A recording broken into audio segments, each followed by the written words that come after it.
The stars were burning. Admiral Yuki Tanaka stood on the bridge of the constellation, watching her fleet die around her. Explosions lit up the darkness of space like terrible fireworks. Ship after ship vanished from her tactical display.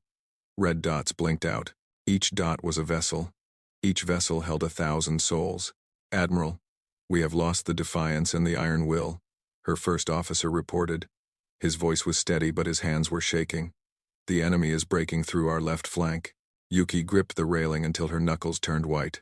The Battle of Proxima Reach was supposed to be humanity's great stand. 47 warships of the Terran Stellar Confederacy had gathered here. It was the largest fleet humans had ever assembled. Against them stood the Vethkai Dominion. The Vethkai ships moved like ghosts. They appeared from nowhere, fired their weapons, and vanished again. Their technology was beyond anything humans could understand. Beams of purple light cut through human vessels like hot knives through paper. Shields meant nothing. Armor meant nothing. 3 years ago, humanity had believed they were alone in the universe. They had spread across 200 star systems. They had built colonies on distant worlds. They had felt powerful and proud. Then the Vethkai came, and everything changed. The reptilian empire had ruled the galaxy for 100,000 years. They saw humans as insects, pests that had infested space which once belonged to them. They did not come to conquer. They came to exterminate. "All ships, retreat," Yuki finally ordered. The words tasted like ash in her mouth. "Fall back to the secondary position. Get our people out of here." But retreat was not easy when your enemy could appear behind you in the blink of an eye. The constellation shuddered as enemy fire struck her hull. Warning alarms screamed throughout the ship. Yuki watched the damage reports scroll across her screen. Engineering was gone. Life support was failing on decks 7 through 12. By the time the survivors escaped, only 9 ships remained from the original 47.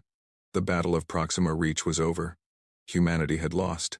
18 months passed after that terrible day. The news only grew worse. Colony after colony fell silent. World after world was burned clean of human life. The Vethkai were thorough. They left no survivors. They wanted no prisoners. They simply wanted humanity gone. 140 worlds. Billions of people. All gone. The Confederate Council met on Bastion Prime, a fortress moon orbiting Earth.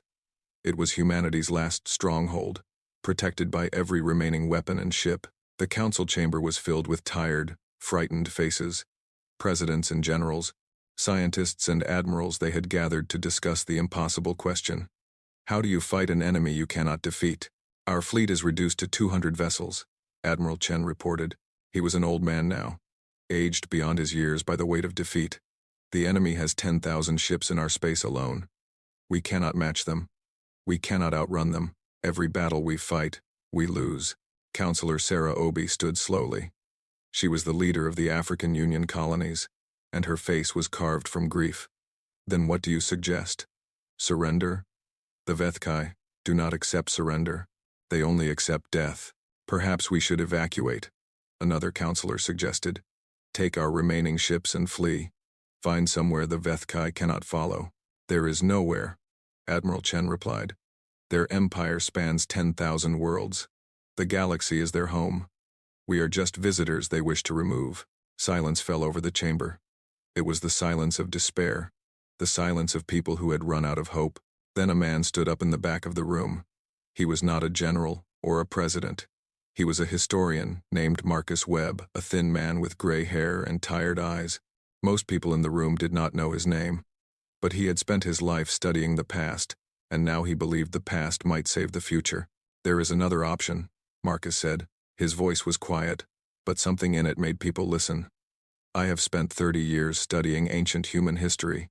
Not the history we remember, the history we have forgotten." Counselor Obi frowned. "What are you talking about? 12,000 years ago, something happened on Earth. We call it the departure.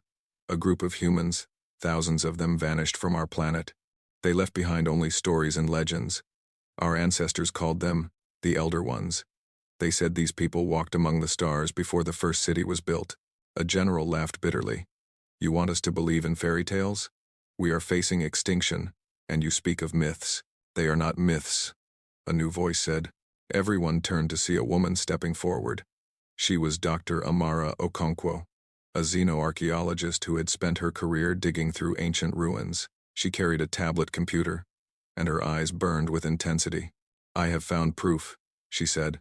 "In caves across 6 continents on Earth, there are paintings that predate any known civilization. They all show the same thing: humans leaving Earth, traveling to the stars, and hidden within these paintings, encoded in ways we only recently learned to read, are coordinates." She pressed a button, and a star map appeared on the main display. A single point glowed at the center of the galaxy. "The coordinates point here," Amara continued, "to the galactic core. Somewhere our ancestors went 12,000 years ago. Somewhere they might still be." The room erupted in argument. Some called it madness, others called it desperation. But Admiral Tanaka, who had survived Proxima Reach and carried the weight of all those deaths on her shoulders, raised her hand for silence. "We are dying," she said simply. "Every day, more of our people die. If there is even a small chance that this is real, that our ancestors escaped and survived and grew strong, then we must take it. What else do we have?" The vote was close, but it passed. The stealth vessel Prometheus was prepared for the longest journey any human ship had ever made. Its mission was simple: travel to the galactic core, find the Elder Ones if they existed, and beg for help. Captain Darius Cole was chosen to lead the expedition. He was a young officer, brave and clever, with nothing left to lose. The Vethkai had destroyed his home colony. His family was gone. All he had left was a burning desire to make the enemy pay. 40 crew members joined him. Among them was Dr. Okonkwo, who would guide them to the coordinates. There was Lieutenant Jin Park, a communications specialist who could find signals in empty static, and there was Sergeant Elena Vasquez, a Marine whose job was to keep everyone alive. On the night before departure, Darius stood alone in the observation deck of Bastion Prime. He looked out at Earth, floating blue and green in the darkness. It was the birthplace of his species. It might soon be their grave. "What are we really looking for?" Elena asked, stepping up beside him. Darius was silent for a long moment. "Hope," he finally said. "We are looking for hope, and if we do not find it, then at least we will have tried." The Prometheus launched at midnight. It slipped past the Vethkai patrols and entered the darkness between stars. Behind it, humanity waited and prayed. The war was lost. The enemy was winning. But somewhere in the distant center of the galaxy, there might be an answer. There might be family. There might be salvation. The ship flew on, carrying the last hope of a dying species toward an uncertain future. And the universe watched in silence, waiting to see what would happen when the children of Earth finally found their elders. The Prometheus had been traveling for 3 months when Darius Cole started to lose faith. The ship moved through empty space, far from any star or planet. There was nothing to see but darkness, nothing to hear but the hum of the engines. Each day felt longer than the last. The crew kept busy with their duties. They ran systems checks. They trained for combat that might never come. They ate their meals in the small cafeteria and tried to make conversation, but despair hung over them like a heavy fog. "We are fools," said Engineer Torres one night. He was a big man with rough hands, and he had been drinking too much synthetic whiskey. Flying across the galaxy because of cave paintings, looking for people who probably never existed. Nobody argued with him. They were all thinking the same thing. Dr. Amara Okonkwo spent her days studying the ancient symbols she had collected over the years. She believed in the mission. She had to believe. If the Elder Ones were just a myth, then she had sent 40 people to their deaths for nothing. Lieutenant Jin Park sat at his communication station for hours, scanning every frequency. He heard nothing but cosmic static, the random noise of the universe. Sometimes he thought he heard patterns in the noise, but they always turned out to be nothing. Sergeant Elena Vasquez kept her Marines ready for action. She ran drills every morning. She kept their weapons clean and their bodies strong, but even she could see the hopelessness in their eyes. They were soldiers without an enemy to fight. In the 4th month, they passed through Vethkai-controlled space. They kept their ship hidden, running silent with minimal power. But they could not hide from what they saw.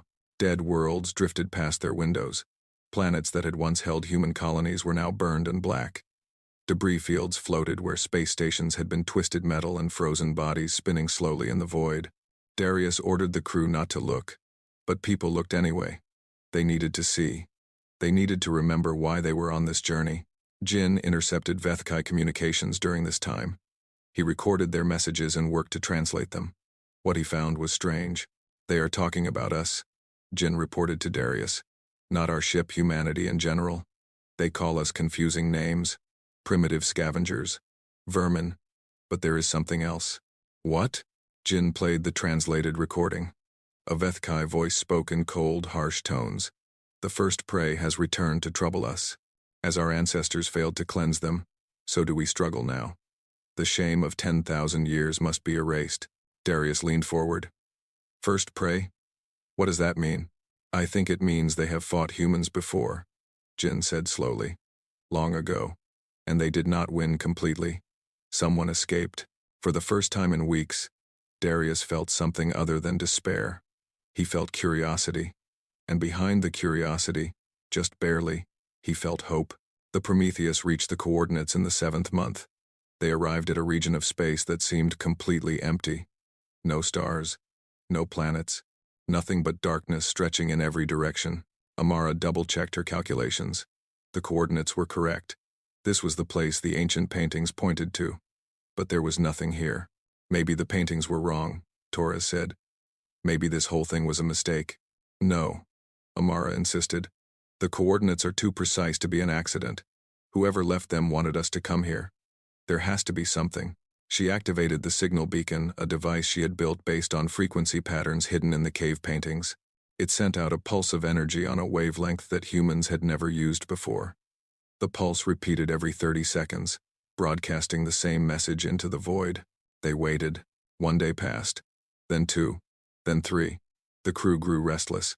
Arguments broke out. Someone threw a punch in the cafeteria. Elena had to break up the fight. Darius stood alone on the bridge, staring at the empty view screen. He had led his people across the galaxy on a fool's errand. There was nothing here. There had never been anything here. The Elder Ones were just a story that desperate people told themselves. On the 4th day, space itself began to change. It started as a shimmer, like heat rising from hot pavement. Then the shimmer grew larger. It spread across the view screen like a ripple in dark water. The ship's sensors went crazy, detecting energy readings that made no sense. "What is happening?" Elena demanded, rushing onto the bridge. "I do not know," Jin replied, his fingers flying over his controls. "Something is coming through. Something big." The shimmer tore open, and a structure emerged from the wound in space. It was a station, but not like any station humans had ever built. It was massive, hundreds of kilometers across. It was made from materials that glowed with soft inner light. Symbols covered its surface, and Amara gasped when she recognized them. "Those symbols," she whispered. "They are human. I have seen them in the caves. They are the same, the exact same." The station hung before them like a monument to impossible achievement. It was beautiful and terrifying. It was ancient and advanced. It was proof that everything Amara had believed was true. A voice spoke through the ship's communication system. It was a human voice, speaking in a language that sounded almost familiar, like a grandparent's accent, thick with age and distance. Then the voice shifted, and suddenly it spoke in perfect modern language. "Children of Earth, we heard your call. We have waited so long." Darius found his voice. "Who are you?" "We are the remnant. We are the ones who left. We are the ones who survived. We are your family." The crew stood frozen, unable to believe what they were hearing. 12,000 years ago, their ancestors had fled Earth to escape the Vethkai. They had traveled to the center of the galaxy. They had built a civilization in secret. And they had waited, generation after generation, for this moment. "We will open our doors to you," the voice continued. "Come inside. Let us see the faces of our younger siblings." The Prometheus moved toward the station. A massive airlock opened to receive them. Darius felt his heart pounding as the ship settled into the docking bay. When the doors opened, figures stood waiting. They were human, there was no doubt about that. But they were also different. Taller. Their skin had a faint glow. Their eyes held depths that seemed impossible, as if they had seen 1,000 lifetimes of memories. One of them stepped forward. She looked young, but her eyes were ancient. "I am Kira Solen," she said, elder of the Ascended Remnant. "Welcome home, children. We have much to discuss." Darius stepped off the ship on shaking legs. Behind him, his crew followed. They were the first ordinary humans to meet their long-lost ancestors in 12,000 years. "We need your help," Darius said. "Our people are dying. The Vethkai are destroying us." Kira Solen nodded slowly. A strange emotion crossed her face, something between anger and sorrow and fierce, burning determination. "Yes," she said softly. "We know of the Vethkai. We remember them very well. They made us what we are." She paused, and when she spoke again, her voice was cold as ice. "Now we will make them regret it." The station was called Sanctuary Eternal, and it was larger than any city Darius had ever seen. Crystal towers rose toward ceilings so high they disappeared into soft light. Gardens grew along walkways, filled with plants that glowed with gentle colors. Music drifted through the air, strange and beautiful, like nothing human ears had heard before. Elder Kira Solen led the crew of the Prometheus through these wonders. She walked with grace that seemed to defy gravity. Her robes flowed around her like living water. She looked perhaps 30 years old, but she spoke of events from 8,000 years ago as if they were recent memories. "How old are you?" Amara finally asked. She could not help herself. The scientist in her needed to understand. Kira smiled gently. "I have lived for 9,400 years. I was born in the early days of our exile, when Sanctuary was still being built. I watched our civilization grow from frightened refugees to what we are now." The crew exchanged stunned looks. 9,000 years. It was impossible to imagine. Kira led them to a great hall where other remnant waited.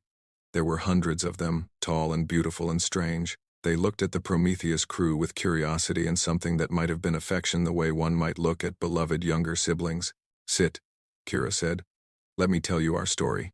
Let me tell you what the Vethkai did to us, and what we became." She waved her hand, and the air itself transformed into images, moving pictures that showed events from the distant past, as clear as if they were happening right now. 12,000 years ago, Earth was home to early humans. We lived in caves and hunted with spears. We were primitive by your standards, but we were clever and fierce, and some of us, a small number, had developed abilities beyond normal human limits. We could move objects with our minds. We could sense danger before it came. We could touch each other's thoughts. The images showed ancient humans, dressed in animal skins, gathered around fires. Among them were individuals whose eyes glowed faintly in the darkness. The Vethkai found us. They came to Earth as they had come to 1,000 worlds before, to harvest, to enslave, to destroy. They expected easy prey. They were wrong. The images changed to show terrible battle.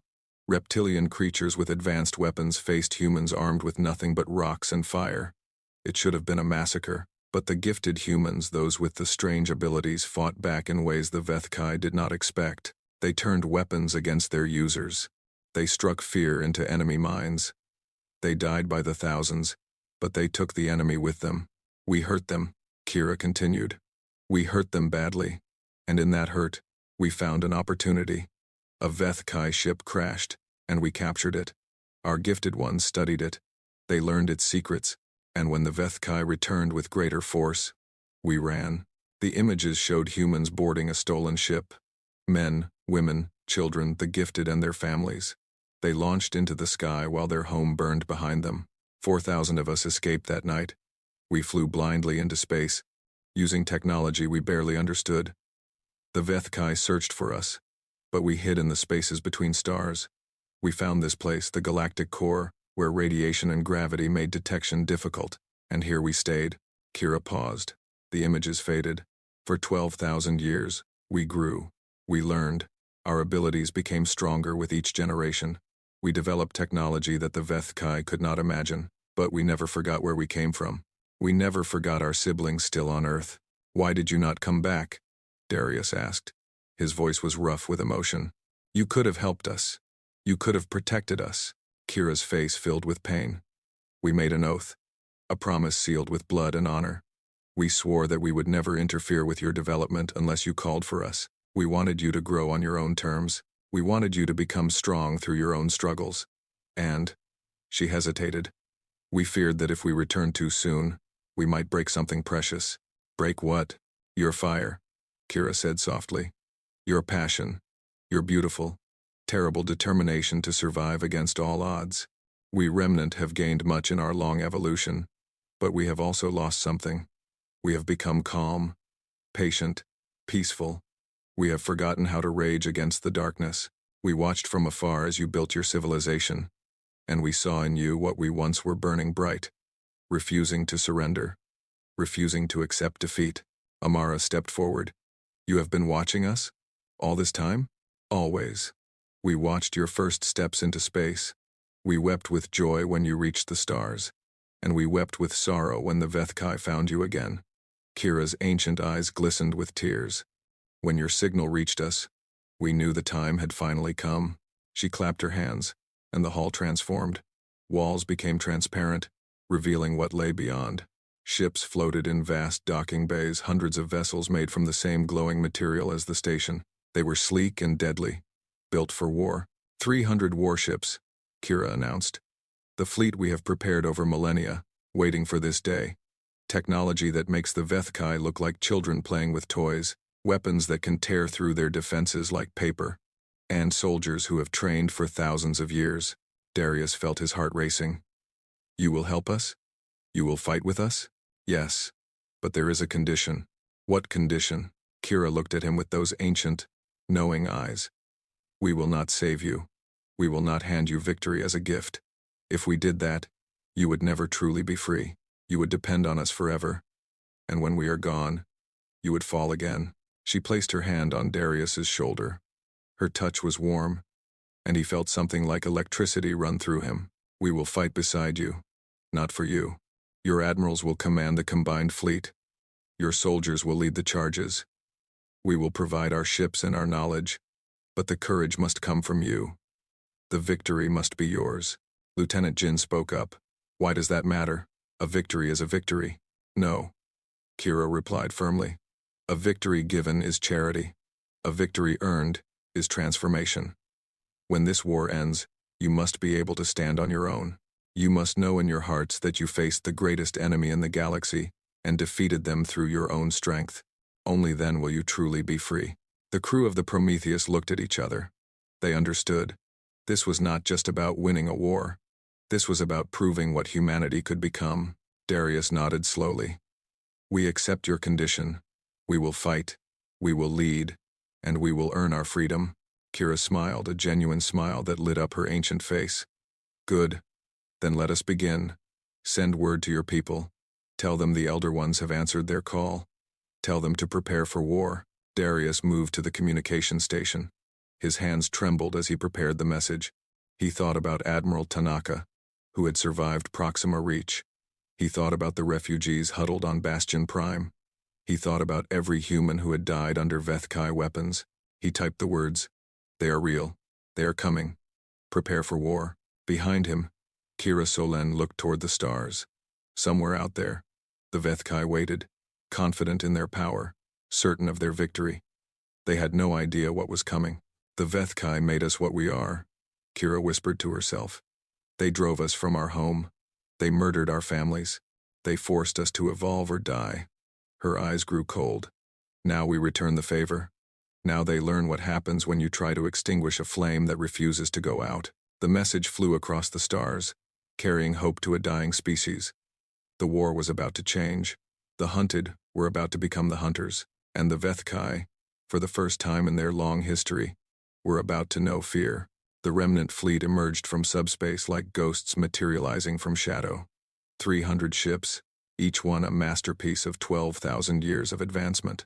They appeared above Bastion Prime, and the humans who saw them fell to their knees and wept. Admiral Yuki Tanaka stood on the observation deck, watching the impossible become real. She had survived Proxima Reach. She had lived with the guilt of all those deaths for 18 months.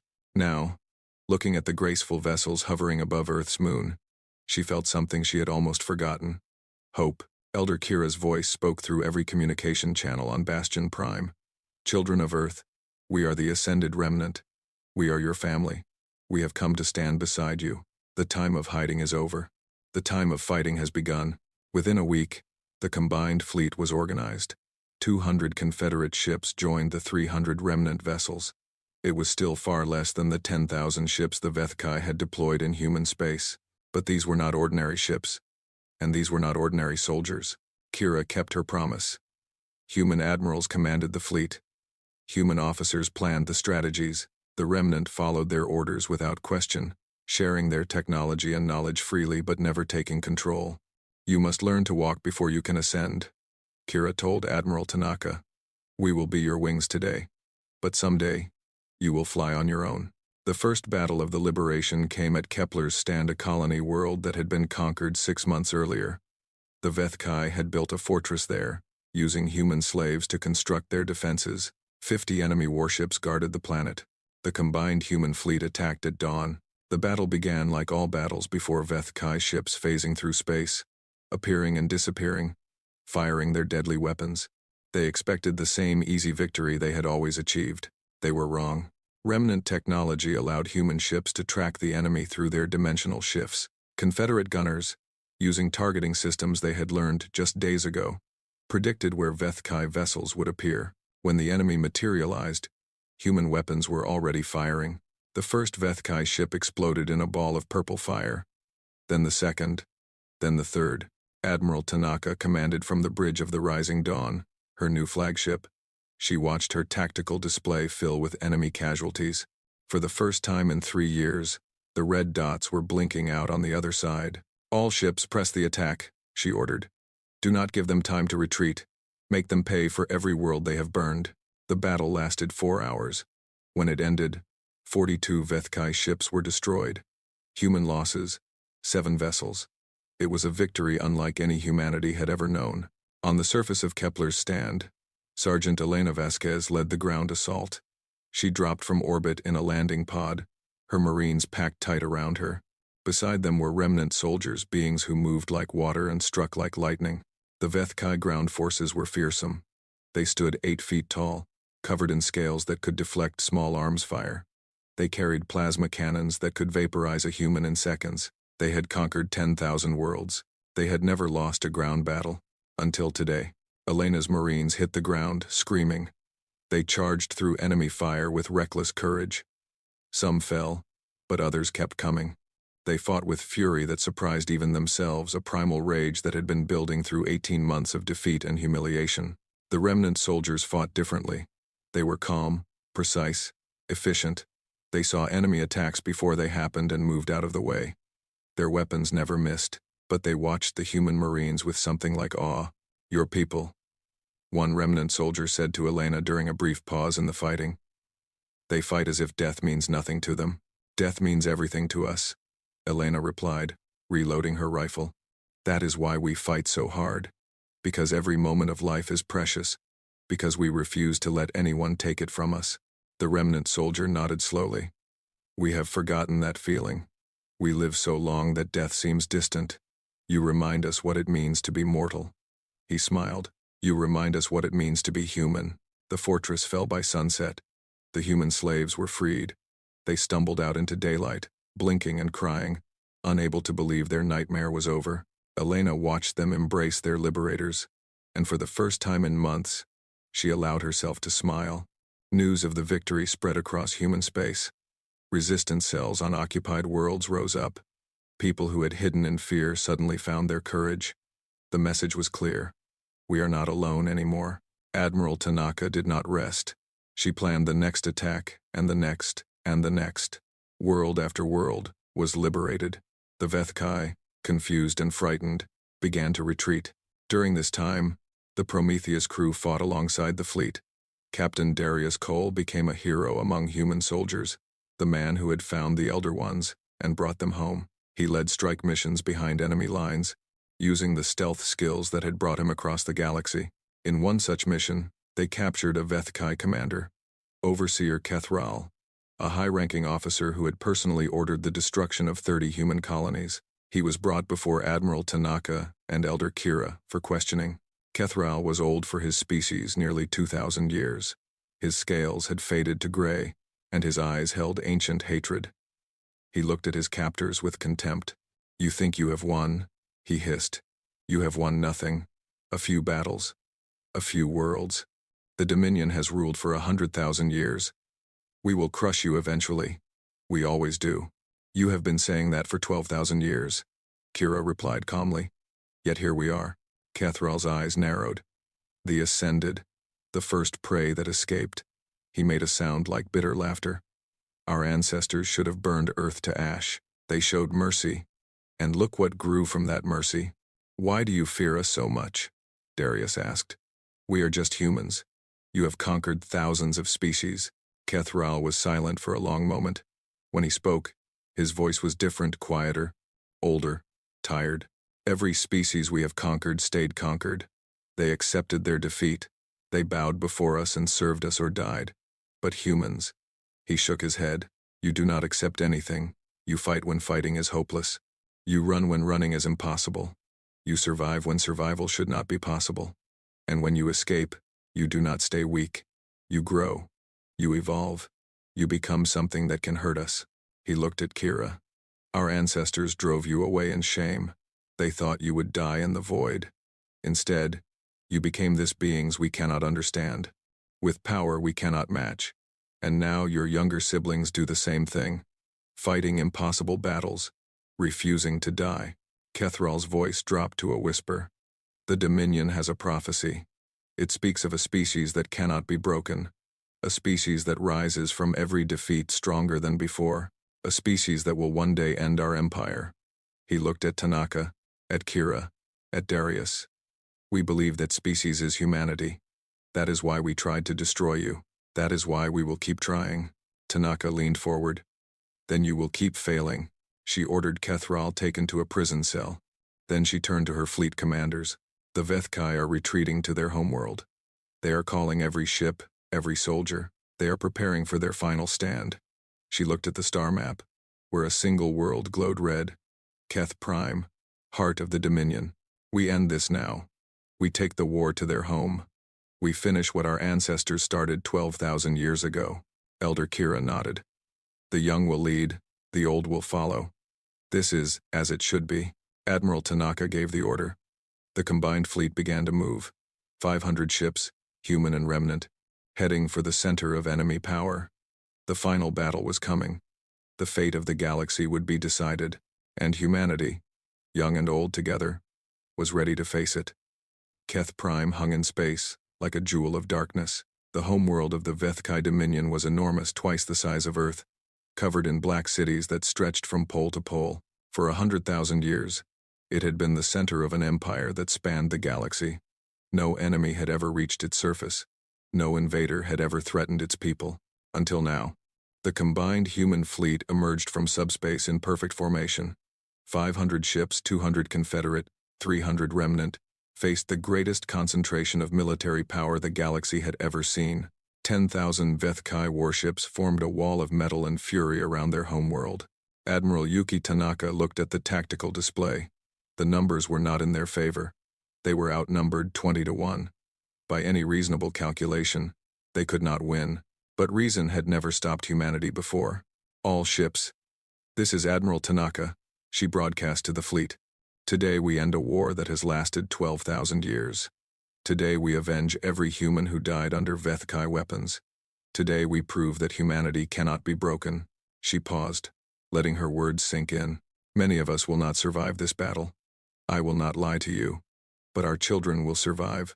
Our species will survive. And 1,000 years from now, people will remember this day as the moment when humanity truly became free. She raised her hand. All ships attack. The Battle of Keth Prime began. It was chaos from the first moment. Ships exploded in brilliant flashes of light. Weapons fire crisscrossed the darkness like deadly fireworks. The Vethkai fought with desperate fury. They were defending their home, their families, their entire civilization. They would not surrender easily, but neither would humanity. Confederate ships plunged into the enemy formation, their crews screaming battle cries as they fired every weapon they had. Remnant vessels moved like dancers, slipping through enemy fire with impossible grace. Together, they tore holes in the Vethkai defensive line. In the midst of the battle, the Prometheus raced toward the planet's surface. Captain Darius Cole gripped his controls, dodging debris and weapons fire. Beside him sat Dr. Amara Okonkwo, Sergeant Elena Vasquez, Lieutenant Jin Park, and a squad of the finest Marines humanity had to offer. Their mission: reach the Council Citadel and force the Vethkai leadership to surrender. Enemy fighters on our tail, Jin shouted. I see them. Darius replied. He threw the ship into a spin, narrowly avoiding a missile. The Prometheus had been built for stealth, not combat. It was small and fast, but it had almost no weapons. A remnant escort ship appeared beside them, drawing the enemy fighters away. The pilot's voice crackled over the radio. "Go, children. We will hold them. Complete your mission." The remnant ship engaged the fighters, trading fire as the Prometheus broke through the atmosphere. The surface of Keth Prime was a nightmare of black towers and red lighting. Millions of Vethkai lived in the cities below civilians, children, families. Darius reminded himself that they were not here to destroy. They were here to end the war. The council citadel rose in the center of the largest city. It was a massive structure, built on a foundation of bones. Literally, the bones of 100 conquered species formed its base, a monument to Vethkai dominance. The Prometheus landed hard in the citadel's courtyard. The crew burst out, weapons ready. Vethkai guards rushed to meet them. The fighting was brutal and close. Elena led the charge, her rifle blazing. Marines fell, but more kept coming. Remnant soldiers who had accompanied them moved through the enemy like shadows, their ancient skills cutting down guards with terrifying efficiency. They pushed through corridor after corridor, climbing toward the heart of the citadel. Above them, the sky was filled with fire as the space battle raged on. Finally, they reached the council chamber. The door was enormous, 20 feet tall, carved with scenes of Vethkai victory. Elena blasted it open with explosives. The team rushed inside. The chamber was vast and empty except for a single figure sitting on a throne of black stone. He was ancient, the oldest Vethkai any of them had ever seen. His scales had turned white with age. His eyes were dim but still burning with hatred. "Zeth Maros," Amara whispered. She recognized him from the historical records. The Supreme Hierarch. He has ruled the Dominion for 3,000 years. Zeth Maros rose slowly from his throne. He was unarmed, but he radiated power. This was a being who had ordered the deaths of trillions, a being who had destroyed civilizations for sport. "So," he said, his voice like grinding stone, "the vermin have reached my chamber. I am impressed.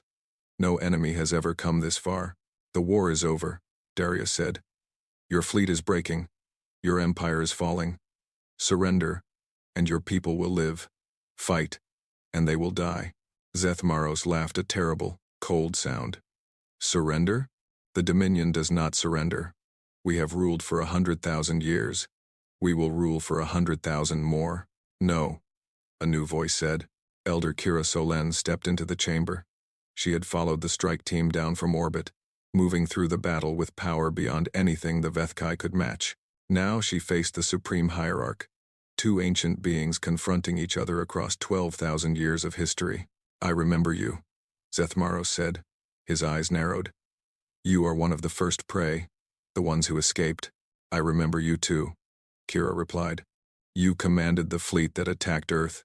You ordered the extermination of my people. I was just a child then. I watched my parents die. They were weak. They deserved to die. They were strong. That is why we survived. That is why I am here now, standing in your chamber, watching your empire crumble." Zeth Maros snarled. "One battle means nothing. We have lost battles before. We always recover. We always win. Not this time." Kira gestured, and the chamber walls became transparent. They could see the space battle above, and it was clear that the Vethkai were losing. Human ships pushed deeper into the defensive line. Remnant vessels destroyed enemy capitals with single shots. The unbreakable Dominion was breaking. Amara stepped forward. "You tried to destroy us 12,000 years ago, and we escaped. You tried again 3 years ago, and we found each other. Every time you attack us, we become stronger. Every time you try to break us, we adapt. We are not chaos," she continued, her voice steady. "We are adaptation.